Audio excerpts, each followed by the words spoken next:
तो अमीर होने का असली मतलब क्या होता है? जब भी हम करोड़पति शब्द सुनते हैं ना, तो दिमाग में एक खास इमेज बन जाती है ना? लेकिन क्या वो इमेज, वो तस्वीर सच है? चलिए आज द मिलियनेयर नेक्स्ट डोर किताब की मदद से इस रात से पर्दा उठाते हैं। तो जरा सोचिए, एक करोड़पति कैसा दिखता होगा? दिमाग में क्या आता है? शायद कोई महंगी स्पोर्ट्स कार चलाता हुआ इंसान, या कोई जो हमेशा डिजाइनर कपड़ों में ही नजर आता हो। बिल्कुल, ज्यादातर लोगों की यही सोच होती है। चमकदार गाड़ियां, महंगे डिजाइनर कपड़े, बड़े बड़े घर और ऐशो आराम से भरी जिंदगी। मतलब मीडिया और फिल्में हमें यही तो दिखाते हैं और हम भी यही सच मान लेते हैं। पर असलियत तो कल्पना से बहुत अलग हो सकती है।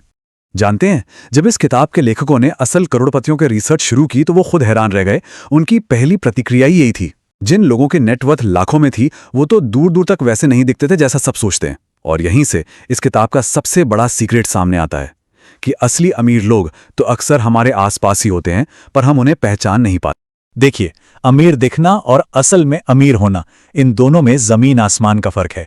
ज्यादा इनकम का मतलब हमेशा ज्यादा नेटवर्थ नहीं होता। जो लोग अमीर दिखते हैं वो दिखावे पर बहुत खर्च करते हैं, जबकि जो असल में अमीर होते हैं वो ऐसी संपत्ति बनाते हैं जिसकी कीमत समय के साथ बढ़े। सारा खेल खर्च करने और जोड़ने का है। तो फिर असली कहानी क्या है? इस किताब का पहला और शायद सबसे जरूरी सबक है मितव्ययिता। जी हां, फ्रूगैलिटी, मतलब सोच समझकर खर्च करना। यही असली करोड़पतियों की सबसे बड़ी पहचान है। अच्छा, सबसे पहले यह साफ कर लेते हैं कि यह किताब करोड़पति मानती किसे है।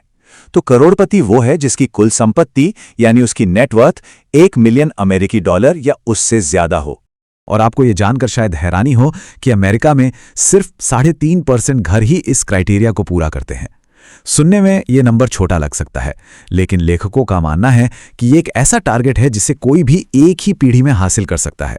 ये कोई ख्वाब नहीं है, ये वही लोग हैं जो हमारे बीच ही रहते हैं। और ये बात तो इस हकीकत को और भी पुख्ता कर देती है। एक एवरेज करोड़पति किसी आलीशान बंगले में नहीं, बल्कि एक नॉर्मल मिडिल क्लास मोहल्ले में रहता है। और दिखावे पर तो वो बिल्कुल खर्च नहीं करते।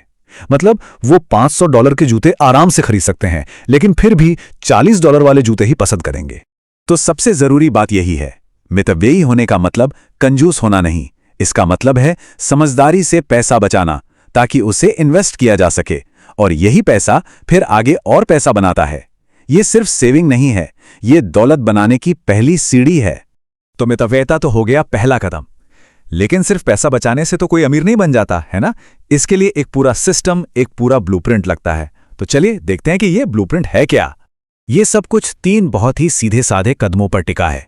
पहला, अपने हर एक रुपये का हिसाब रखना, मतलब एक बजट बनाना और उसे सख्ती से फॉलो करना। दूसरा, हमेशा अपनी कमाई से कम खर्च करना। ये एक अनुशासन है, एक आदत।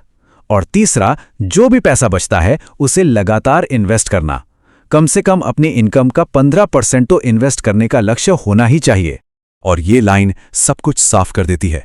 ये आदतें सिर्फ अमीर बनने के लिए नहीं हैं, ये अमीर बने रहने के लिए भी उतनी ही जरूरी हैं। अनुशासन ही वो नींव है जिस पर आपकी पूरी फाइनेंशियल आजादी की इमारत खड़ी होती है। लेकिन कहानी में एक और दिलचस्प मोड़ है। जब ये अमीर लोग अपने बच्चों को पैसा देते हैं तब क्या होता है? किताब इससे सिल्वर स्पून का जाल कहती है, मतलब मुंह में चांदी का चम्मच लेकर पैदा होने का ट्रैप।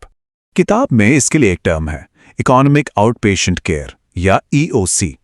ये वो फाइनेंशियल गिफ्ट्स हैं जो अमीर माँ बाप अपने बड़े हो चुके बच्चों को देते हैं।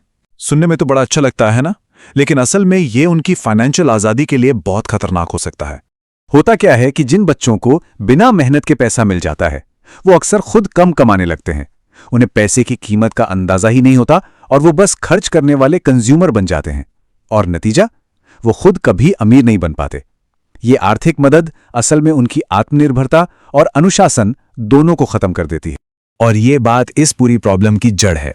जब पैसा अपनी मेहनत का ना हो तो उसे खर्च करने में दर्द महसूस नहीं होता। ये एक तरह का मनोवैज्ञानिक जाल है जिससे निकलना बहुत मुश्किल होता है। तो इन सारी बातों से हमारे लिए क्या सबक है? अमीर बनने का रास्ता हर किसी के लिए खुला है, बस सही सोच और सही आदतें अपनाने की जरूरत है। तो इस पूरी चर्चा से सीखने वाली खास बातें क्या हैं? कुछ पॉइंट्स तो बिल्कुल गांठ बांध लेने वाले हैं। पहला, मितव्ययिता ही दौलत बनाने की असली नींव है, फिजूल खर्ची नहीं। दूसरा, बिना एक ठोस प्लान और बजट के गाड़ी आगे नहीं बढ़ सकती। तीसरा और शायद सबसे जरूरी, असली दौलत इससे नहीं मापी जाती कि आप कितना खर्च करते हैं, बल्कि इससे कि आप कितना बचाते और इन्वेस्ट करते हैं। और आखिर में असली लक्ष्य अमीर दिखना नहीं, बल्कि असल में फाइनेंशियल सिक्योरिटी हासिल करना है। तो मैं इस चर्चा को इसी एक सवाल पर खत्म करना चाहूंगा, और ये सवाल हम सबको खुद से पूछना चाहिए। असली लक्ष्य क्या है? दुनिया को ये दिखाना कि हम अमीर हैं, या फिर सच में आर्थिक रूप से स्वतंत्र और अमीर बनना? फैसला हमारा अपना है।